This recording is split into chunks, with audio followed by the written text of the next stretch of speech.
On today's episode of The Uptake, how community can play a transformative role in your career, taking it in directions you never expected. Learn more in this episode of The Uptake.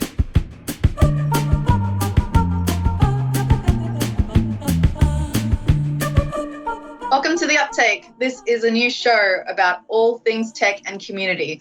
I'm your host, Anna Chu. I'll introduce you to people all over the world covering topics in the world of tech, as well as uncover personal journeys of professional learning, development, and community building. We're going to discover and figure out together the answer to what is community.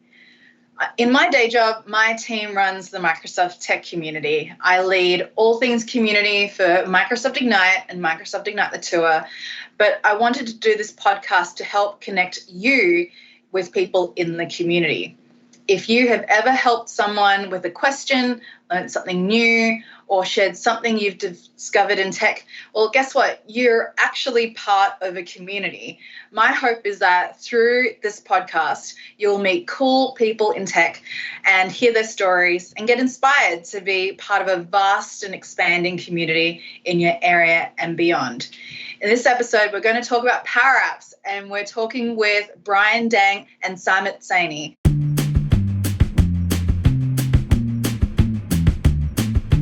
Brian Dang is a program manager for Microsoft PowerApps, and he's got a really interesting story from his journey to come to Microsoft. So really excited to talk to him. And Samit is an IT, Devops and Office 365 solutions specialist for London Heathrow Airport. So I'm going to bring in Brian for this first part of this podcast. So good morning, Brian. How are you? Good morning. This is very early in the day. I'm doing all right. To me, I started my day pretty early too. Yeah, it's all right now. We're getting so busy creating these apps for the community, for everybody to use. So things are ramping up. Yeah. Yeah, it's a pretty tough time right now. I mean, I'm working from home, and I've been working from home for over 2 weeks at Microsoft. We're based here in Seattle, Washington, which happens to be one of the first US locations for COVID-19. So how are you coping with working from home, Brian? I'm trying to find out where all the food is. There's not even ants here. Yeah. I'll need to do my weekly shopping. In your house or in your locale? In my house. I need to do some restocking. Yeah, we're all challenged right now, and I think we're all banding together so that we can fight this virus. And I'm really glad that we're doing this effort, but it really takes a community effort to really beat this virus. So fingers crossed that we will get there sooner rather than later. Yeah. So speaking of community, you have a really interesting story. Do you want to tell us about where your career journey started and where you've ended up here today? Yeah, so I like how you brought up community as the kind of like the theme of this podcast overall, right? You're learning about folks who help community. Well, my journey actually started right inside the community. I got started learning about this thing called PowerApps back when I was an elementary school teacher, and I wanted to learn a little bit more about how to use this tool. I signed up for a beta on PowerApps. This is way back in like 2016 and earlier. And I needed to ask questions. So where are you going to go to ask questions on how to use something? Well, you go to the online forums. And the crazy thing is there's people who, I don't even know what their day jobs are, but they help to answer questions on there. So I was one of those, I don't know if you use this term, but lurkers. Somebody who just reads the different topics and you want to learn a little bit more. And I was kind of afraid to ask questions. But there was somebody named PK.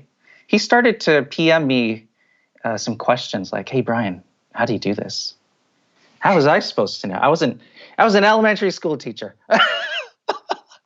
but because he was somebody who was friendly, he was a friend of mine, way over in Malaysia. He's that far away. He's my first international contact. I wanted to help him by virtue of just because he asked. And so it got to a point where the more I helped him, the better I got in my PowerApps skills. So he's one of my inspirational people. How did that take you to Microsoft? What was your first interaction with people here in this company? So I got really good with PowerApps. And the reason why I was making apps is if I were to look on the app stores, websites today, for apps that I wanted to use for my classroom, they're like missing the core, the latest research in education, right? They're like trying to use old methods that we all grew up with, but they're just really outdated. So I wanted to make the apps that we actually need, the latest apps. And I got to a point where I decided, from looking at one of these apps that I made for spelling and math, and seeing the impact that they had on my students, I decided I'm going to leave the classroom to make every single app that I want. I would come back to the classroom because my position was secured. And then I would have all these superpowers, right? These amazing superpowers. And so having left the classroom, Microsoft knew about me from the community forums. And the PowerCat team, somebody by the name of Pratap, Samir, they reached out to me and said, "Hey, Brian, we want to learn more about your apps. Can you show them to our corporate vice president, James Phillips?" So they scheduled a 15-minute Skype call. 15 minutes. I don't even have 15-minute meetings nowadays, but that's how you know when somebody's important. And during this call, I was showing the different spelling apps that I made, math apps, gamification apps. And midway, James Phillips asked me, "Brian, I'm going to be meeting Bill Gates in 2 weeks. Would you like to come show your apps to him?" Oh, and at my God. Yeah. Oh my God. Like, who? Yeah. Yes, I will. That was a crazy moment, but that wasn't even the end of the meeting. And so afterwards, I'm showing, because I like to push the boundaries of what you could do inside something like PowerApps. You know, they signed me up for beta, so I'm trying to break this thing to help them out and give them feedback.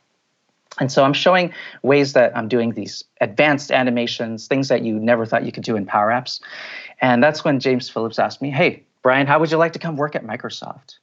And I'm somebody who carries around a Windows phone. Oh my gosh. Yeah. So you are definitely committed to the cause. I applaud you. Yeah. But Samit's got some amazing stories as well. And we're not like the only ones. It's because something like PowerApps, Power Automate, it's unlocking the abilities for people like us to learn. Yeah. Wow, that's incredible. You met Bill Gates. Even I haven't met Bill Gates, and I've worked for this company for 12, 13 years now. It's incredible. Wow. Okay, there's so much to dive into there, but we really want to talk to our guest today, who is Samit Saini, who works at London Heathrow Airport, and he has also met a very illustrious member of Microsoft Corporation. So Samit, I just wanted to welcome you to the Uptake, and thank you so much for being a part of this. Your story is definitely very centered on community as well. Just like Brian, you started your journey with PowerApps through community. So do you want to, tell us a little bit about how that all started for you and how it's gotten you to where you are today? When someone helps you, and I consider Brian and one of my closest friends, to hear your friend has met someone like Bill Gates, you just feel so proud. You feel like he does this so selflessly, and we're miles and thousands of miles apart, but we have that connection where we want to learn. And we want to build cool stuff, and we want to help the community, and that's what made me so happy to know someone like Brian, because he has that same passion. Yeah, I mean, when I started using PowerApps, I didn't know what PowerApps was. I didn't. I knew what Microsoft Word was, and PowerPoint and Excel, because I left school at 16, and they didn't teach you. The only applications that we used was Word and PowerPoint, and so the only time we got to learn about Power Apps is when when we had a business change manager, and her name was Komal, and she came to us, to all the frontline colleagues. As I'm a security officer, they call us frontline colleagues, and said that we have all these applications available for you. Microsoft Forms. You actually have an Outlook. So I finished my shift at 9 o'clock, and as soon as the kids went to bed, and as soon as my wife went to bed, I straight away went to my computer and started learning each application, from OneNote to Outlook and so on. Then I clicked on a button that said Power Apps, and when I clicked on a button on Power Apps, it had a section that said Learn, and on that section it says you can create an app in 5 minutes. And what I loved about this documentation, this blog, where it said it will take you 5 to 6 minutes to read, and I thought, wow, that is awesome. If it said it would take an hour or 45 minutes, I might have said I'll read it later. I have trouble reading and writing, and I left school when I was 16. And so the reason I left school when I was 16 was because I had a difficulty at school, and I thought, you know what, I'll just do and go and work in security, because that's what my dad did. And if you have been to Heathrow, the day job is to ask passengers, could you please remove your liquid laps on an iPad? For me, that day, sitting there and reading something new was the first step of me learning something new. So I read that blog, and it said, this is how you can create an app.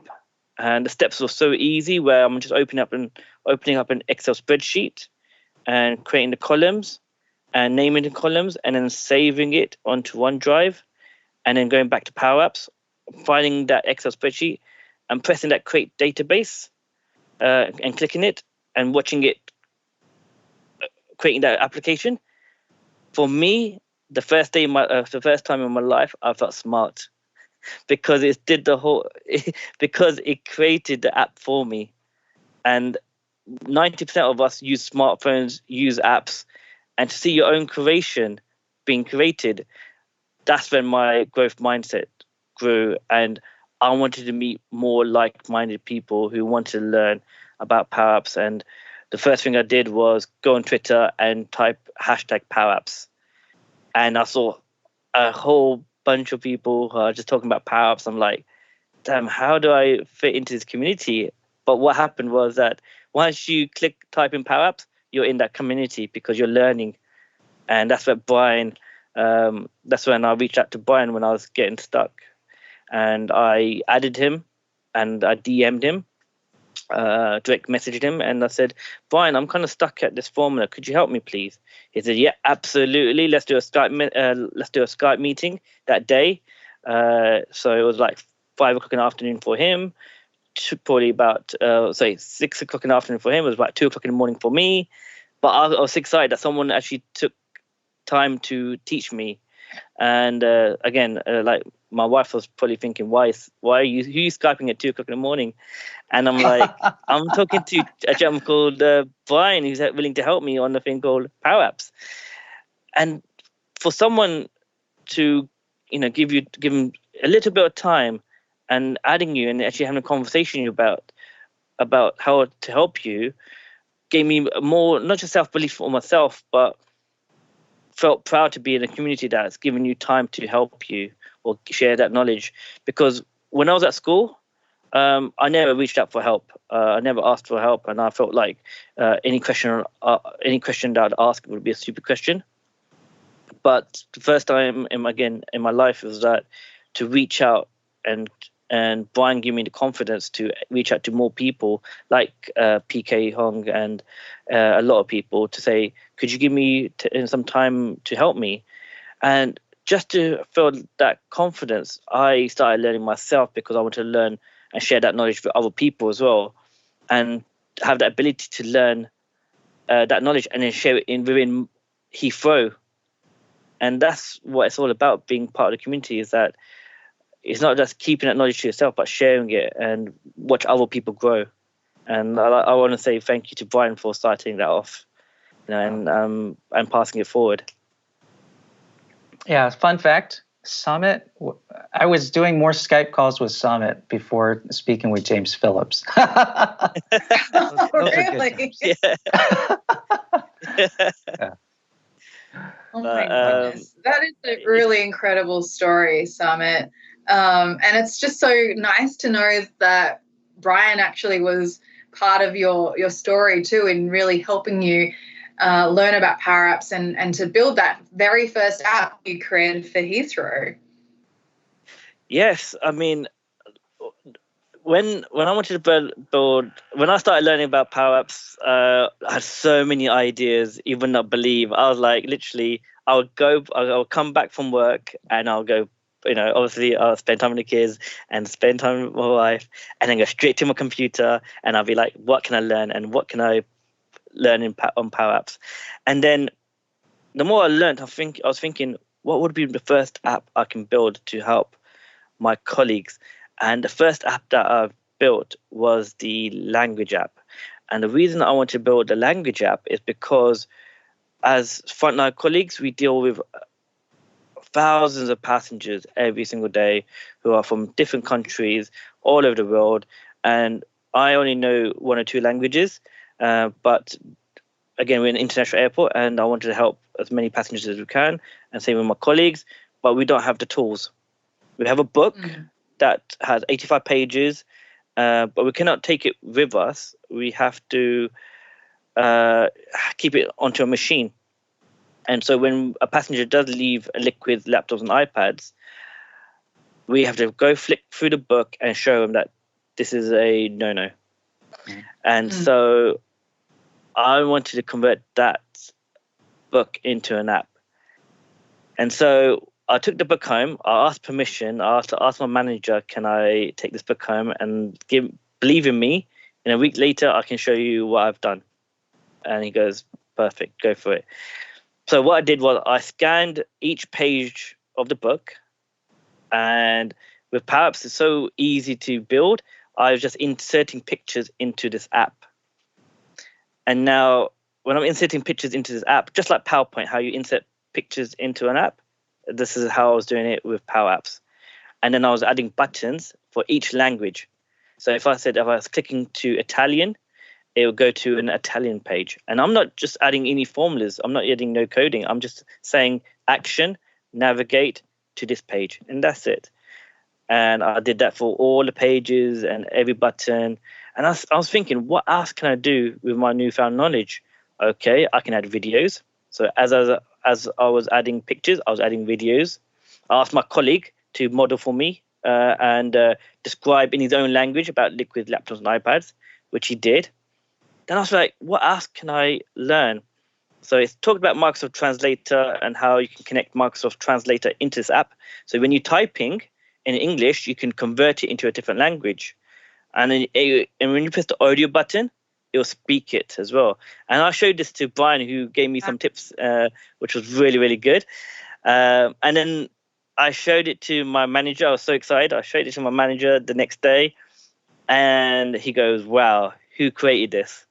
And I'm like, I created this. And he goes, how much does it cost the company? I said, it doesn't cost the company anything. It's part of the Office 365 application. You already have it. Yeah, we already have it. And I said, then he goes, how much coding is involved? And I said, let's spend 30 minutes after shift, or I can come in early and let me show you how I can break this app apart and show you how easy it is so you can build it too. And when he saw the app and when he showed him how easy it was to build, he goes, you need to meet the business change manager. Her name is Komal. And so he introduced me to her, and she goes, Samit, this is fantastic. We have not even thought about using PowerApps because we're just pushing out Office 365. And so would you like to be a digital champion? So you'll be a security officer, but for next couple of hours, so once a week, for a couple of hours, we'll take you away from your shift and you can teach people what PowerApps can do in their department, in our organization. I said, fantastic. So that's what I was doing. I was like, and people were asking me, why are you building? Why did you build this? And I said, well, it helps my colleagues and it helps. But why are you? Aren't you in IT? And at the time, the answer came, well, with this application, anybody can be in IT. Even myself, I felt like I was part of IT. When I showed this to the IT team, they said, at the time I didn't know what it meant, but they said you're shadow IT at the time. But then it was also exciting to show people that I would never thought I would meet. But that sense of people asking you, why are you building this? And I was like, because I have the ability to I can do it. And so a few months went by, and then my manager, for the business change manager, Komal, said, there's a job out there for you to be an adoption specialist. It's a 3-month secondment, and would you like to be in our team? And at the time I said, I would love to, but I haven't done an interview for the last 15 years. I haven't done no interviews. So my resume is not up to date either. I have difficult reading and writing. And the words, and I said I'm dyslexic and I have ADD. And the words that came out of her mouth was amazing. She said that, Samit, it doesn't matter about your resume, it doesn't matter about your qualifications.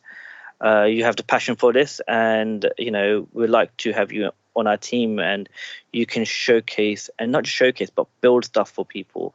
And then she took me on her team. I was there for 3 months, and it extended to 3 months to 5 months. But I was able to build stuff for managers. But at the time, it was such a great feeling because I was doing something totally different for the last 13 years of my life as a security officer. I'm doing something different, and I'm learning, and I'm applying it. But the aim wasn't just to build apps. I wanted to share my knowledge to other departments so they can build apps.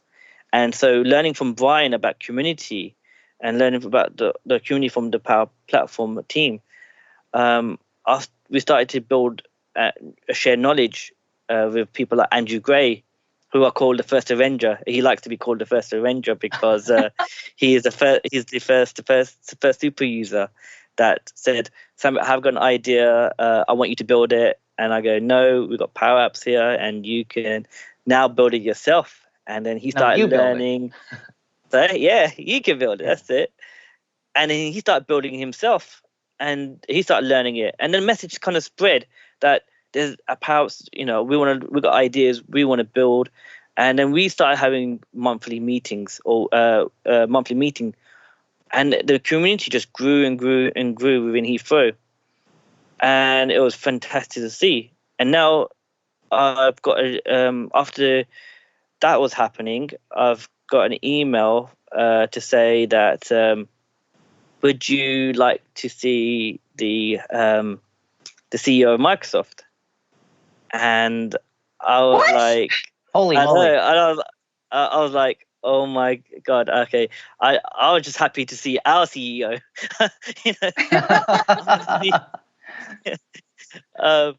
And I was so happy. I mean, I'm good speaking one-to-one.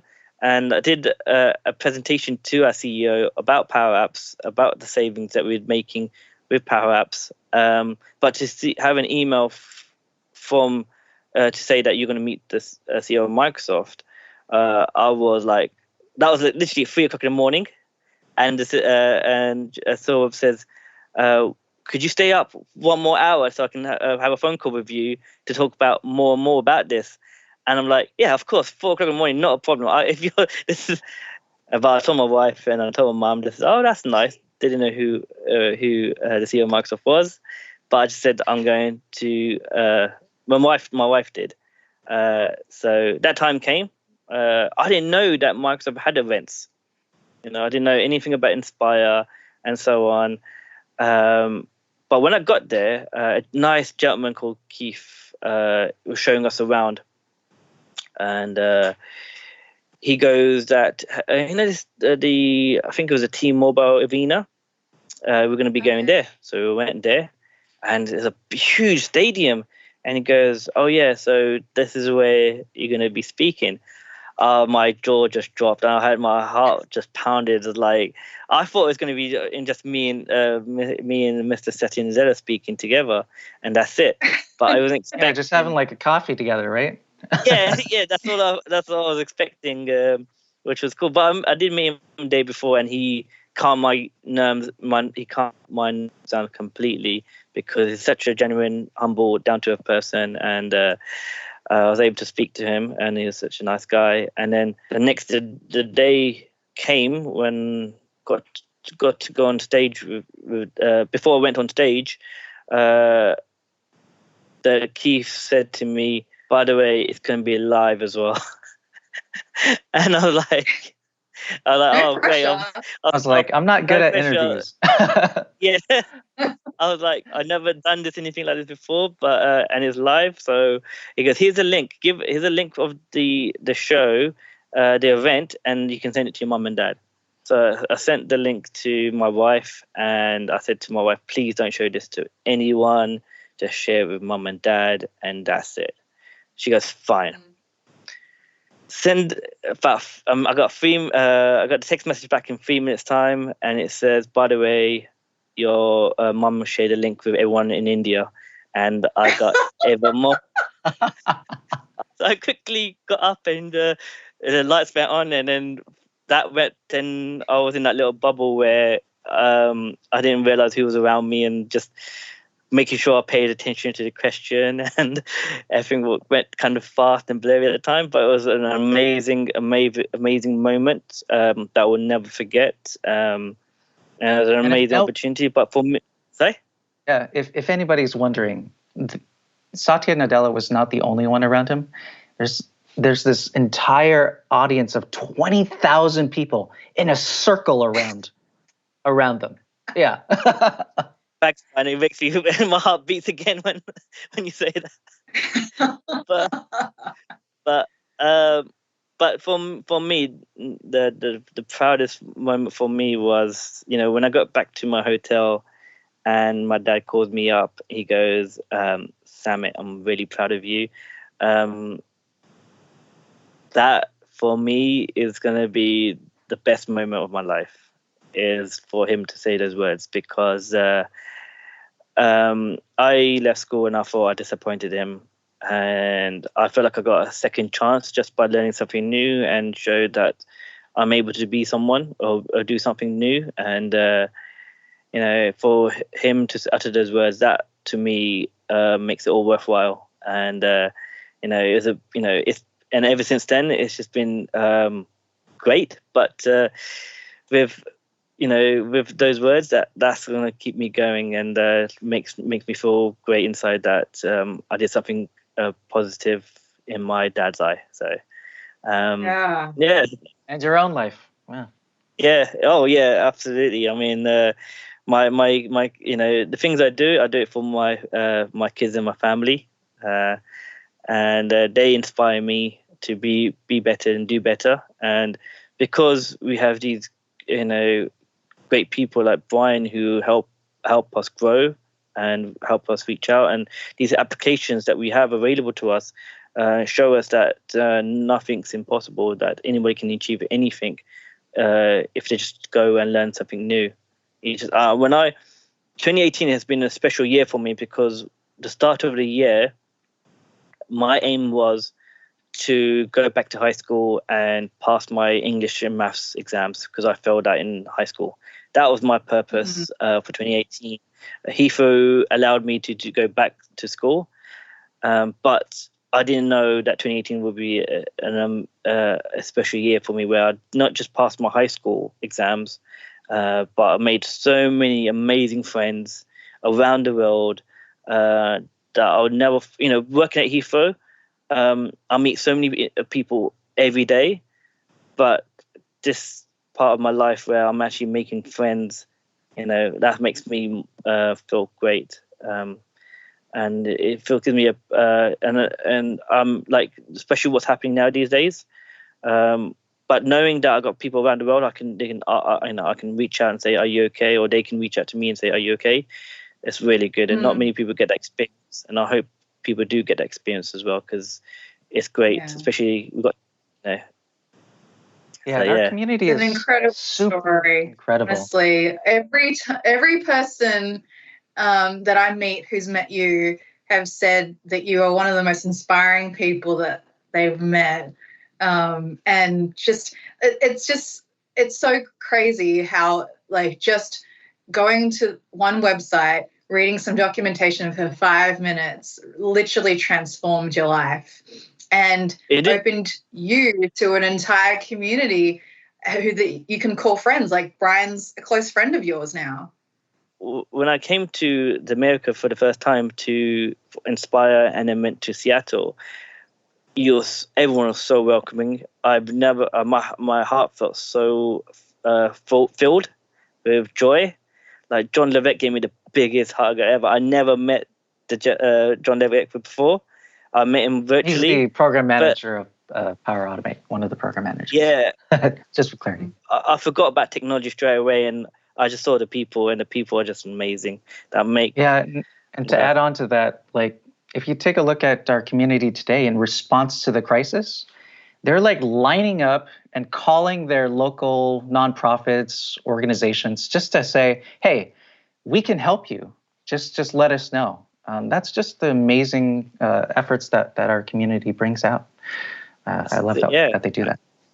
Yeah, Samit, you mentioned earlier, all the way earlier, you were saying you were a frontline worker at the time. We call frontline workers essential workers in this time period, essential workers. And I think it's the people on the ground who know the problems that need to be solved. So what do you tell somebody, Samit, what do you tell somebody who would never see themselves as a developer? How do you get them to change that mindset? I mean, everyone can be a developer. I mean, especially with the technology you have. But if you have an idea, it can come. You can make it into reality. Only you have that vision. No one else does. You work in and out. You know how the operation works because you've been working there. Your ideas can come in reality. I'll give an example. I had an idea 2 years ago of the language app.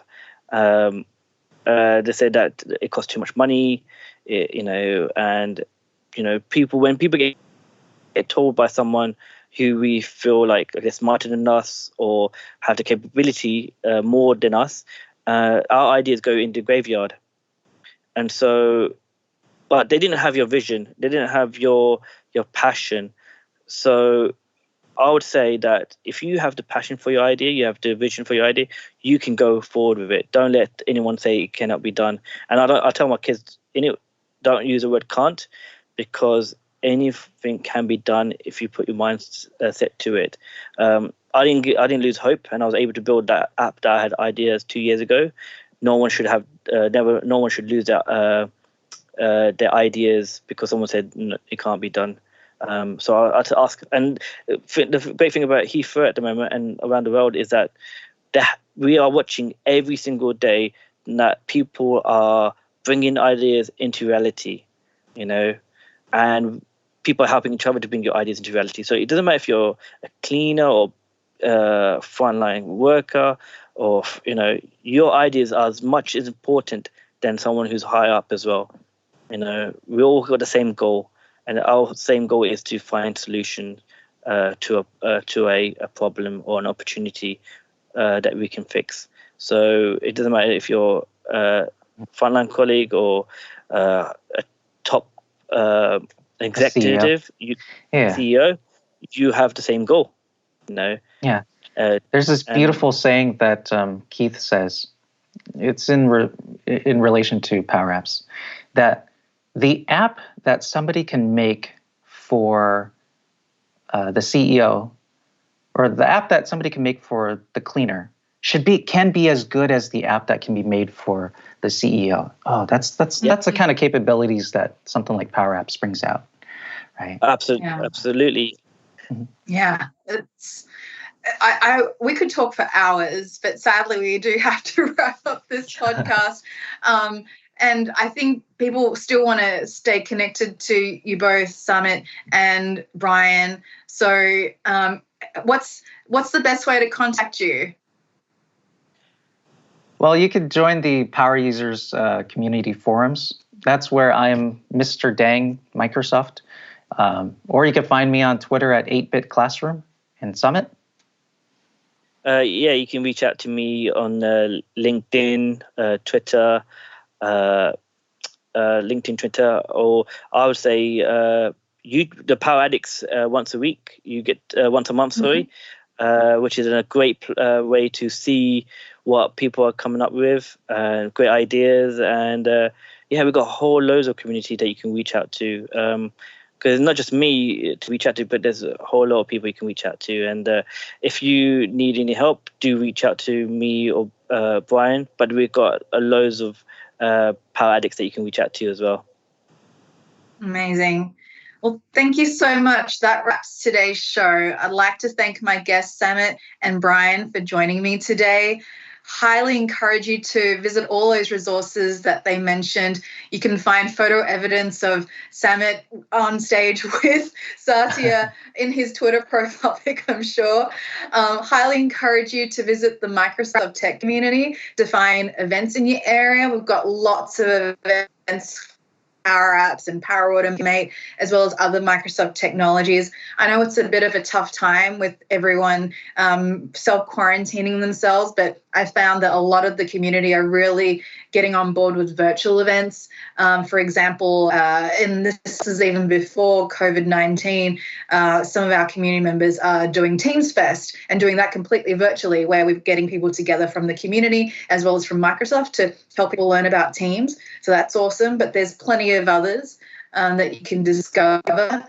That we've got many learning paths and blogs and event recaps. So check them out on techcommunity.microsoft.com. If you'd like to reach out, share your favorite community story, or if you've got an idea of who would be really great on this podcast, please let me know. You can follow me on Twitter at _ACHU. If you subscribe to the show, you can find us on Apple Podcasts, Spotify, YouTube, and wherever you get your podcasts. If you enjoyed the Uptake, please share it with your friends, your colleagues, and your community. Spread the word, because it really helps us share this community love, which we all need right now. And on behalf of the Microsoft Tech community, I'd like you to thank you for just spending a little bit of time with us. And I'm Anna Chu, so I'll hope to see you next time. Thanks, everyone. Thanks. Bye.